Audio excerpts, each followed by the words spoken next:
Welcome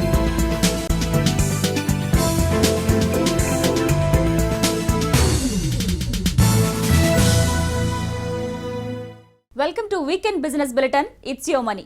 Telangana పునర్నిర్మాణానికి నిధులు ఇవ్వాలని రాష్ట్రానికి వచ్చిన 14వ ఆర్థిక సంఘాన్ని కోరారు ముఖ్యమంత్రి కేసీఆర్. కేంద్ర పన్నుల్లో రాష్ట్రాలకి రావాల్సిన వాటా 40% ఉండాలని కేసీఆర్ సూచించారు. 2011 జనాభా లెక్కల ఆధారంగా రాష్ట్రానికి కేంద్రం నిధులు ఇవ్వాలని సీఎం ఆర్థిక సంఘాన్ని కోరారు.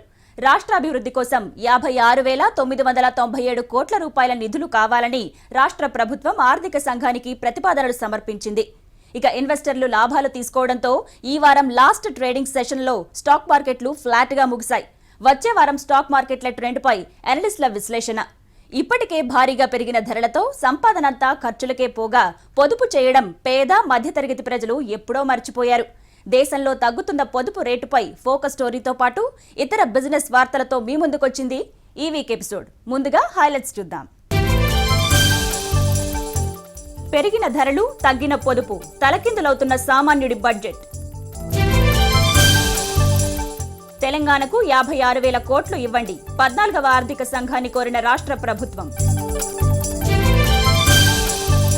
5 ఏళ్ల కనిష్ట స్థాయికి ద్రవ్యోల్బణం, 4 నెలల గరిష్టానికి వాణిజ్య లోటు.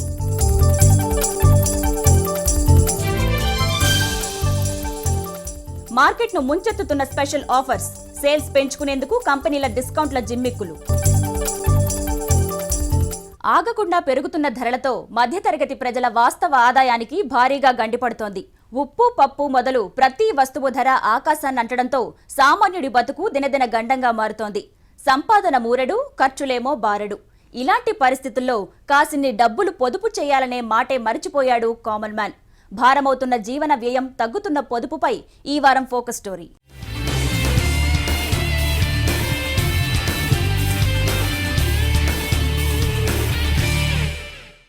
అప్పు చేస్తే తప్ప కుటుంబాన్ని నెట్టుకురాలేని ఈ రోజుల్లో సేవింగ్స్ అంటే అదేంటి అనే పరిస్థితికి వచ్చారు మధ్యతరగతి ప్రజలు. అనుకోకుండా వచ్చే అనారోగ్య సమస్యలు, ఆర్థిక అవసరాలను తట్టుకోవాలంటే సేవింగ్స్ కంపల్సరీ. పొదుపు ఇంటికే కాదు, దేశానికి కూడా చాలా కీలకం. కానీ గొర్రెతోక బెత్తడన్నట్లు చాలని జీతాలతో ఇంటినే నెట్టుకురావడం కష్టంగా మారిన నేటి పరిస్థితుల్లో ఖర్చుకు, పొదుపుకు మధ్య వ్యత్యాసం భారీగా పెరుగుతోంది.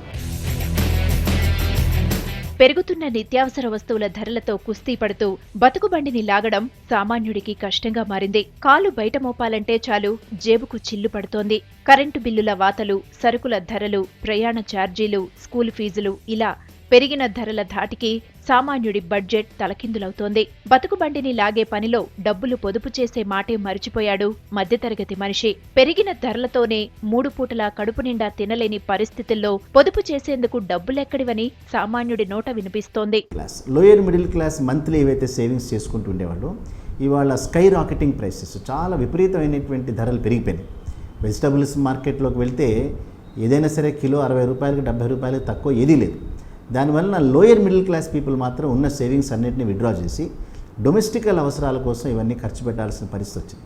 అంచేత బ్యాంక్స్లో దాచుకోవడానికి వాళ్ళకు కూడా డబ్బు లేదు, వీటన్నిటికీ మళ్లిస్తున్నారు కాబట్టి. పొదుపు రేటు పెరుగుతూ ఉంటేనే దేశ ఆర్థిక వ్యవస్థ పుంజుకునేందుకు అవసరమైన పెట్టుబడులకు ఎలాంటి ఢోకా ఉండదు. 2008వ సంవత్సరంలో ఆర్థిక మాంద్యం ఏర్పడినప్పుడు మన దేశాన్ని గట్టున పడేసింది ఈ పొదుపే. కానీ ప్రభుత్వ విధానాలు, అదుపులేని ద్రవ్యోల్బణం కారణంగా పొదుపు రేటు తగ్గి దేశం ఆర్థిక సంక్షోభంలోకి కూరుకుపోతోంది. 5 ఏళ్ల క్రితం వరకు పెట్టుబడులు 24% నుంచి 38% పెరగడానికి ముఖ్య కారణం ఆ కాలంలో పొదుపు రేటు 13% పైగా పెరగడమే. ఇది గత 4 ఏళ్లలో ఈ పొదుపు రేటు 6% పడిపోయి 30% దిగువకు వచ్చేసింది. తాజా పరిస్థితులను తీసుకుంటే ఈ ఏడాది పొదుపు రేటు ఇంకా పడిపోయే ప్రమాదముందని ఆర్థిక రంగ నిపుణులు హెచ్చరిస్తున్నారు.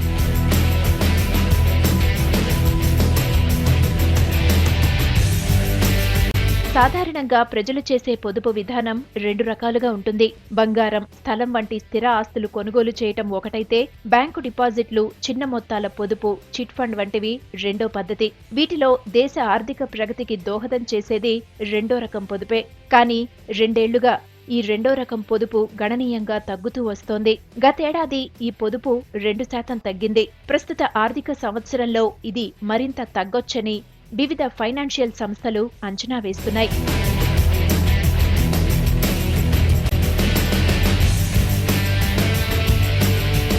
ధరల పెరుగుదల రేటు సామాన్యుల పొదుపుకు గండి కొడుతోంది. సామాన్యులపై ధరల భారం రోజురోజుకు పెరుగుతోంది. ధరలను నియంత్రించడంలో ప్రభుత్వం పూర్తిగా విఫలమవుతోంది. ద్రవ్యలోటు, కరెంటు ఖాతాలోటు లాంటి బూచీలను చూపించి పెట్రోల్, డీజిల్ రేట్లపై నియంత్రణ ఎత్తివేయడంతో ధరలు విపరీతంగా పెరుగుతూ వస్తున్నాయి. కడుపు కాల్చుకుని మిగుల్చుకున్న కొద్ది మొత్తాలను ఎక్కడ పొదుపు చేయాలన్నది సమస్యగా మారింది. బ్యాంకుల్లో డిపాజిట్ చేసినా వడ్డీ రేట్లు గతంతో పోలిస్తే తక్కువగా ఉండటంతో పొదుపు చేసేందుకు ప్రజలు ఆసక్తి చూపడం లేదు. ఇతర ప్రైవేటు ఆర్థిక సంస్థల్లో పెట్టుబడి పెట్టినా వడ్డీ రేటు మాట అటుంచితే అసలుకే ఎసరొచ్చే ప్రమాదం ఉండటంతో సేవింగ్స్ గురించి సామాన్య కుటుంబాలు ఆలోచించడం లేదని బ్యాంకింగ్ రంగ నిపుణులు విశ్లేషిస్తున్నారు. సో ఇవాల్టి వరకు కూడా ప్రజల్లో బలంగా ఉన్నది ఏంటంటే బ్యాంక్స్లో దాచుకోవటం కంటే స్టాక్ మార్కెట్లో కనుక ఇన్వెస్ట్ చేస్తే దాని మీద రిటర్న్స్ చాలా హై రిటర్న్స్ వస్తున్నాయనేది కొన్ని విషయాల్లో ప్రూవ్ కూడా అయింది. కాబట్టి ఆ రకంగా బ్యాంక్స్ నుంచి ఆ ఇన్వెస్ట్మెంట్ అనేటువంటిది మళ్ళీపోయింది. బయట మార్కెట్ కొద్దిగా గ్రీన్గా కనిపిస్తుంది అది. సో ఎప్పుడైతే ఆ గ్రేగా కనిపించేటటువంటి మార్కెట్స్ అన్నీ కూడా బ్యాంక్స్ కంటే సరైనటువంటి రెమ్యూనేషన్ వస్తుంది అనుకున్నారు, అది కొద్దిగా ఇచ్చేటటువంటి రిటర్న్స్ కొద్దిగా అట్రాక్టివ్ ఉన్నాయనుకున్నారు, ఇంకా బ్యాంక్స్ని చూజ్ చేసుకునే పరిస్థితి లేదు. అందుకని లోయర్ మిడిల్ క్లాస్ దగ్గర ఆల్మోస్ట్ ఎరోజ్ అయిపోయినాయి వాళ్ళ దగ్గర సేవింగ్స్. బ్యాంక్స్లో గడిచినటువంటి ఒక 5-6 సంవత్సరాల కాలంలో 5-8% మేరకు బ్యాంక్స్ అన్నీ కూడా కోల్పోయినాయి సేవింగ్స్ డిపాజిట్. గత కొన్నేళ్లుగా బ్యాంకు డిపాజిట్లు ఆశించిన స్థాయిలో పెరగడం లేదు. తక్కువ వడ్డీ రేటు, టీడీఎస్ వసూళ్లు, ఎంతో కొంత సేవింగ్ చేద్దామనుకున్న వాళ్లను కూడా బ్యాంక్ డిపాజిట్లకు మరింత దూరం చేస్తున్నాయి. ప్రభుత్వ గణాంకాల ప్రకారం చిన్న మొత్తాల పొదుపు 2009-10 ఆర్థిక సంవత్సరంలో 64,300 కోట్ల రూపాయలుండగా 2011-12లో 58,000 కోట్ల రూపాయలకు తగ్గాయి. ప్రస్తుత ఆర్థిక సంవత్సరం మొదటి 6 నెలల్లో ఈ సేవింగ్స్ మరో 2,000 కోట్ల రూపాయలు తగ్గుతాయని అంచనా వేస్తున్నారు.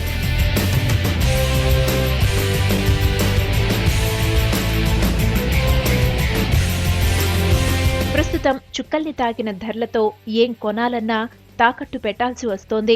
ధరలు కళ్ళెల్లేని గుర్రల్లా దూసుకెళ్తుంటే వాటిని అందుకోవడానికి సామాన్యుడు నానా కష్టాలు పడాల్సి వస్తోంది. భార్యాభర్తలిద్దరూ ఉద్యోగాలు చేయడం, ఓవర్ టైం పనిచేయటం, ఇలా సంపాదనను పెంచుకోవడానికి తంటాలు పడుతున్నాయి మధ్యతరగతి కుటుంబాలు. జీవన వ్యయం 40-45% పెరగటంతో బతుకుబండిని లాగడం కష్టమవుతోంది. రేట్లు చాలా పెరిగాయండి. అసలు తినాలా వద్దో కూడా అర్థం అవ్వట్లేదు.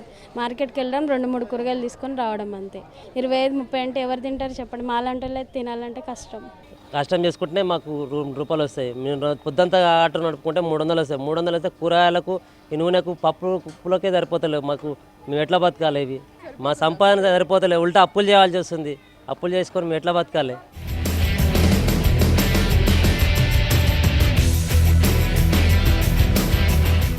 దిగజారుతున్న మధ్యతరగతి ప్రజల ఆర్థిక పరిస్థితి మారి పొదుపు పెరగాలంటే నిత్యావసర వస్తువుల నుండి ఇంధనం వరకు అడ్డు అదుపు లేకుండా పెరుగుతున్న ధరలను కట్టడి చేసి ప్రభుత్వం నిర్దిష్టమైన చర్యలు తీసుకోవాలి.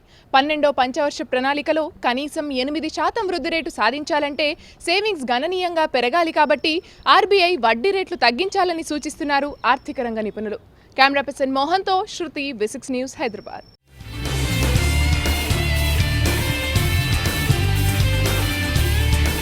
14వ ఆర్థిక సంఘం రాష్ట్రానికి వచ్చింది.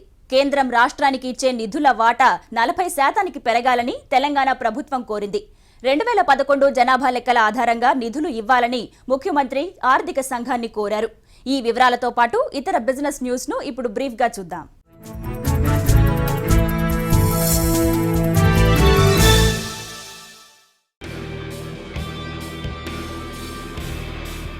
కేంద్ర పన్నుల్లో రాష్ట్రాల వాటా 40%గా ఉండాలని కేసీఆర్ 14వ ఆర్థిక సంఘంతో పేర్కొన్నారు. రాష్ట్రాల అంశాలపై కేంద్రం ఖర్చు చేస్తున్న ఖర్చులో 5% తగ్గించుకోగలిగితే వాటాను పెంచడం సులువేనని సూచించారు. 56,997 కోట్ల రూపాయలు తెలంగాణకు ఇవ్వాలని కోరారు కేసీఆర్.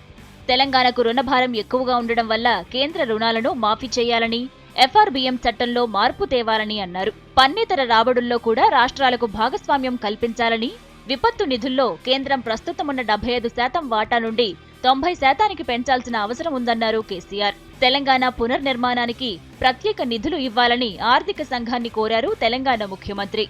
1971 తరువాత తెలంగాణకు ఇతర రాష్ట్రాల నుండి ఎక్కువ మంది వచ్చారు కాబట్టి 2011 జనాభా ఆధారంగానే నిధులు ఇవ్వాలని ఆర్థిక సంఘానికి సూచించారు. పోటీలు పడి మరీ కొత్త కొత్త ఆఫర్లిస్తున్నాయి విమానయాన సంస్థలు. Air Asia, spice jet, IndiGo ఇలా పలు కంపెనీలు క్రేజీ ఆఫర్లతో కస్టమర్లను అట్రాక్ట్ చేస్తున్నాయి. ఆఫ్ సీజన్ను క్యాష్ చేసుకోవడానికి వెరైటీ ఆఫర్లతో ముందుకొస్తున్నాయి. ఎయిర్ ఏషియా తమ సర్వీసు మార్గాల్లో ఎక్కడికైనా 20% డిస్కౌంట్లో ప్రయాణించవచ్చని ప్రకటించింది. ఈ ఆఫర్ ఈ నెల 19 నుండి 21వ తేదీ వరకు బుక్ చేసుకున్న కస్టమర్లకు మాత్రమే వర్తిస్తుంది. ఈ డిస్కౌంట్ కింద ఈ నెల 21 నుండి వచ్చే ఏడాది ఏప్రిల్ 20 మధ్య ప్రయాణించవచ్చని తెలిపింది. ఇక స్పైస్ జెట్ తమ కంపెనీకి చెందిన అన్ని దేశీయ మార్గాల్లో ₹699 కనీసపు ధరతో విమానయాన అవకాశాన్ని ప్రకటించింది. వచ్చే ఏడాది జనవరి 16 నుండి అక్టోబర్ 24 మధ్య ప్రయాణానికి ఇది వర్తిస్తుంది.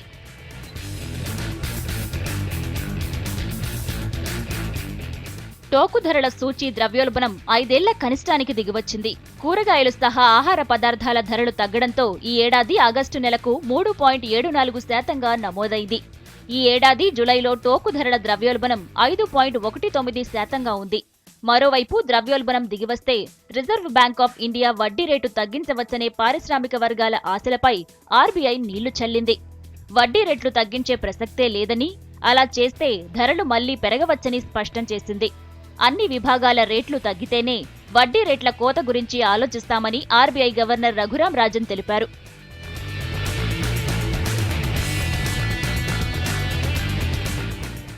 ఎగుమతులు తగ్గుముఖం పట్టడంతో వాణిజ్య లోటు 4 నెలల గరిష్టానికి చేరుకుంది. ఆగస్టులో వాణిజ్య లోటు $1,083 కోట్ల నమోదైంది. గత ఏప్రిల్ తరువాత ఈ స్థాయిలో పెరగడం ఇదే మొదటిసారి. ఎగుమతుల వృద్ధి రేటు 2.35% తగ్గి $2,695 కోట్ల పరిమితమైంది. మరోవైపు దిగుమతులు 2.08% పెరుగుదలతో $3,779 కోట్ల చేరుకున్నాయి. ఆగస్టులో జీఎస్ఎం ఆధారిత టెలికాం కంపెనీలు మరో 54.4 లక్షల మంది కస్టమర్లను సంపాదించుకోగలిగాయి. దీంతో మొత్తం సంఖ్య 74.99 కోట్లకు చేరుకుందని సెల్యులర్ సిఓఏఐ తెలిపింది.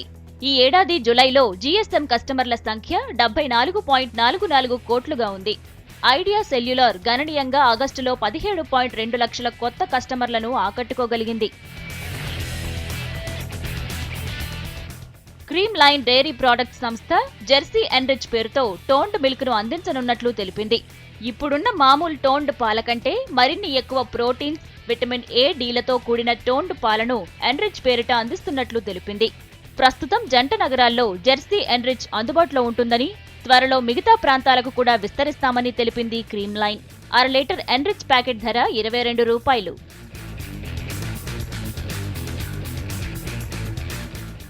విద్యుత్ కొరతతో ఇప్పుడు కేంద్ర రాష్ట్ర ప్రభుత్వాలు సోలార్ పవర్ జనరేషన్ పై దృష్టి పెడుతుండటంతో సోలార్ ప్రొడక్ట్స్ కు డిమాండ్ పెరుగుతోంది. దీన్ని దృష్టిలో పెట్టుకుని స్మార్ట్ ట్రాక్ అనే కంపెనీ తమ వ్యాపారాన్ని మరింత విస్తరించేందుకు పావులు కదుపుతోంది. అత్యాధునిక సోలార్ ట్రాకింగ్ సిస్టమ్స్ తో ఇంటి అవసరాలతో పాటు వ్యవసాయానికి సంబంధించి రకరకాల ఉత్పత్తులను అందిస్తున్నట్లు సంస్థ తెలిపింది. వీటి ద్వారా 25% ఎక్కువ ఎనర్జీని ఉత్పత్తి చేసుకోవచ్చని చెబుతోంది.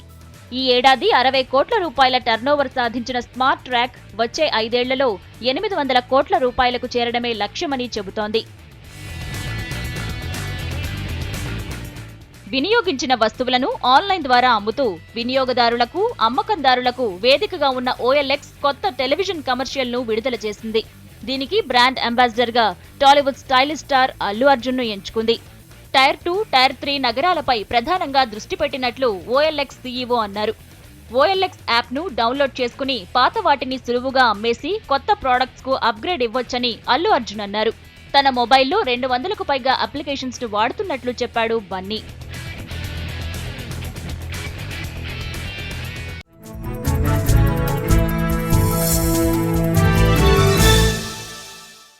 గురువారం భారీగా పెరిగిన స్టాక్ మార్కెట్లు లాస్ట్ ట్రేడింగ్ సెషన్లో ఫ్లాట్గా ముగిశాయి. ఇన్వెస్టర్లు ప్రాఫిట్ బుకింగ్ కు దిగడంతో స్టాక్ మార్కెట్లు అమ్మకాల ఒత్తిడిని ఎదుర్కొన్నాయి. మరి వచ్చే వారం స్టాక్ మార్కెట్ల ట్రెండ్ ఎలా ఉండబోతోందనే దానిపై అనలిస్టుల విశ్లేషణను మార్కెట్ పల్స్ లో చూద్దాం.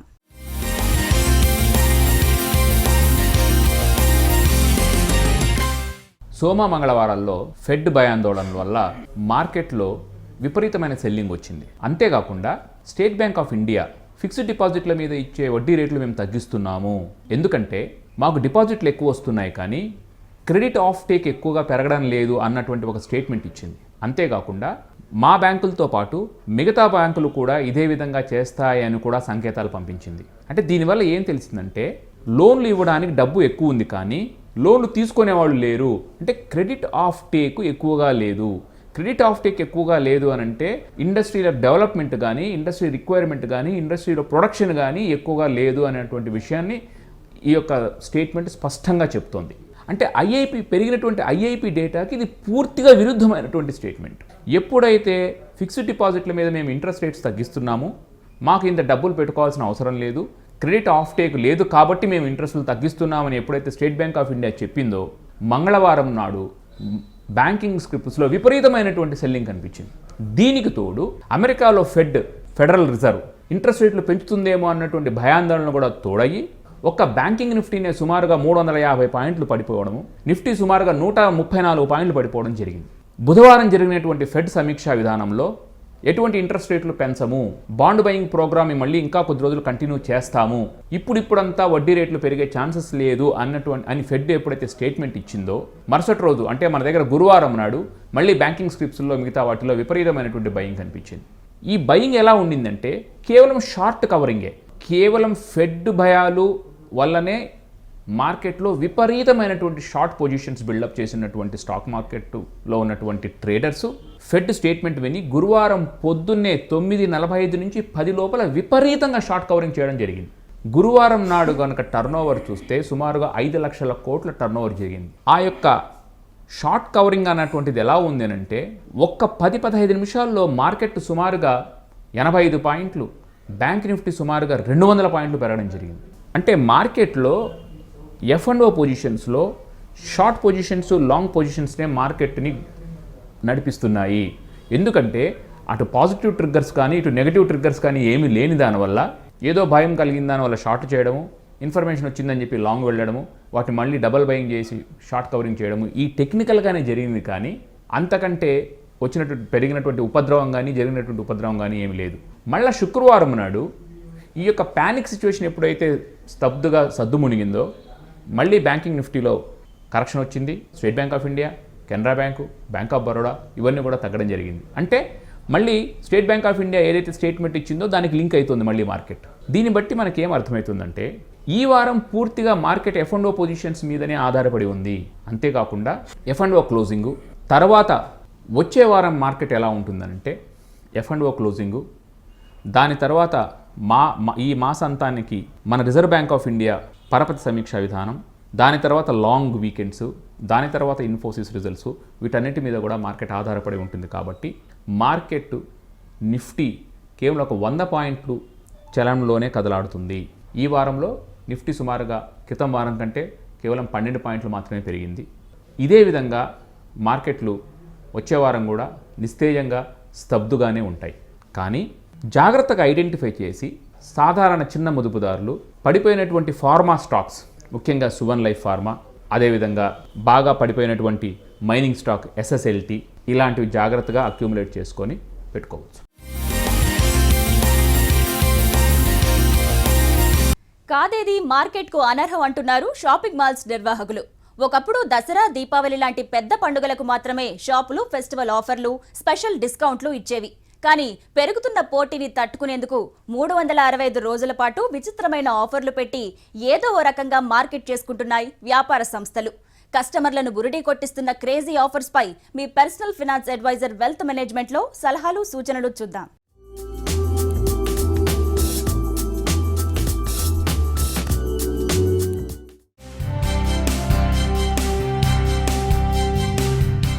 By 1 get 1, by 2 get 3, up to 50%.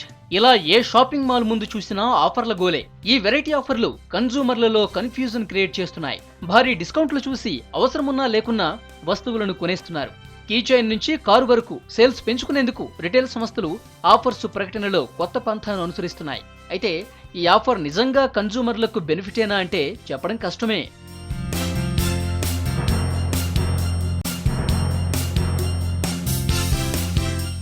పండగ సీజన్ వచ్చిందంటే చాలు బట్టలు, గోల్డ్, యాక్సెసరీస్ ఇలా అన్నింటి మీద ఫెస్టివల్ బొనంజా అంటూ స్పెషల్ ఆఫర్లు కుమ్మరిస్తాయి కంపెనీలు.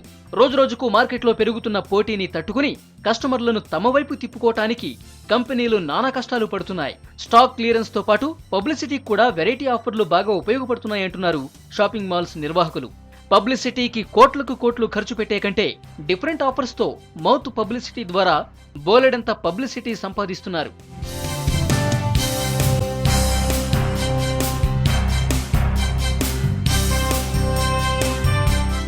మార్కెట్ పెంచుకోవడంలో భాగంగా ఆషాఢ మాసం, శ్రావణ మాసం, summer bonanza, clearance sale, freedom offers, republic day offers ఇలా ప్రతి అకేషన్ ని మార్కెట్ చేసుకునేందుకు వాడుకుంటున్నాయి రిటైల్ మాల్స్ నిర్వాహకులు. పలు ఆఫర్లతో కస్టమర్లను ఉక్కిరిబిక్కిరి చేసేందుకు కంపెనీలు పోటీ పడుతున్నాయి. ఇక పండుగలు, అకేషన్స్ లేని అన్ సీజన్ లో కూడా వెరైటీ ఆఫర్లు పెట్టి కస్టమర్లను తమ వైపు తిప్పుకుంటున్నారు షాపింగ్ మాల్స్ నిర్వాహకులు.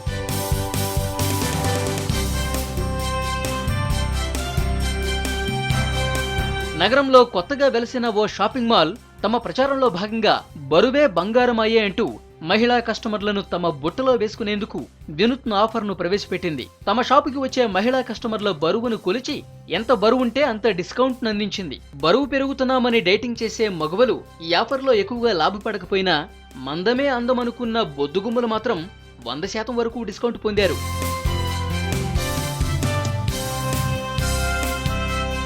కస్టమర్లను అట్రాక్ట్ చేసే ఏ ఒక్క ఛాన్స్ ని వదలొద్దని డిసైడ్ అయినట్టున్నాయి కంపెనీలు. దీంతో ఆఫర్లలో కూడా క్రియేటివిటీని వెతుక్కుంటున్నాయి. ఐ లవ్ సేల్ అంటూ ఓ బట్టల షాపు, థ్యాంక్స్ అలాట్ సేల్ అంటూ ఓ ఫర్నిచర్ షాపు వెరైటీ ఆఫర్లతో, వెరైటీ పేర్లతో డిస్కౌంట్లు ఇచ్చి మార్కెట్ ను పెంచుకునేందుకు నానా తంటాలు పడుతున్నాయి. కస్టమర్లు కూడా ఆఫర్లను బాగానే ఆదరిస్తున్నారు.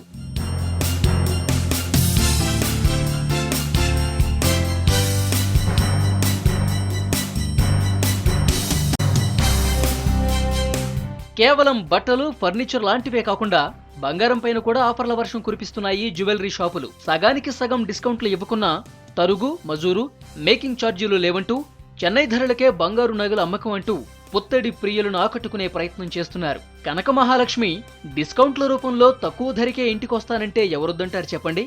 అందుకే పసిడి ప్రియులు ఆఫర్లు ఉన్నప్పుడు బంగారం కొనడానికి ఎక్కువ ఆసక్తి చూపిస్తున్నారు.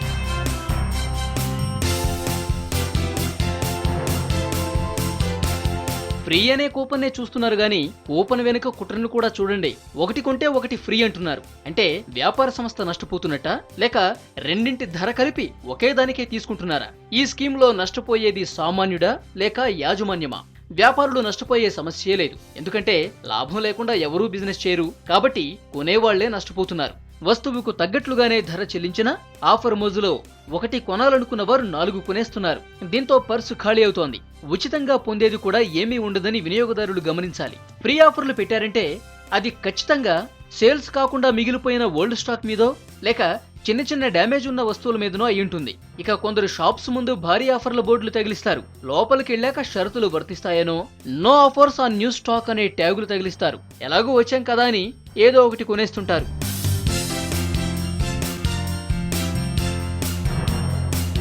భారీ డిస్కౌంట్ల వలలో పడి షాపింగ్ చేసే వాళ్ల సంఖ్య రోజురోజుకు పెరుగుతోంది. ఆఫర్ ఉంటే తప్ప షాపింగ్ మాల్స్ గడప తొక్కని వారు కూడా ఉన్నారు. జేబుకు చిల్లు, వ్యాపారులకు బిల్లు. ఇదే వ్యాపార సంస్థల ఆఫర్స్ లక్ష్యం.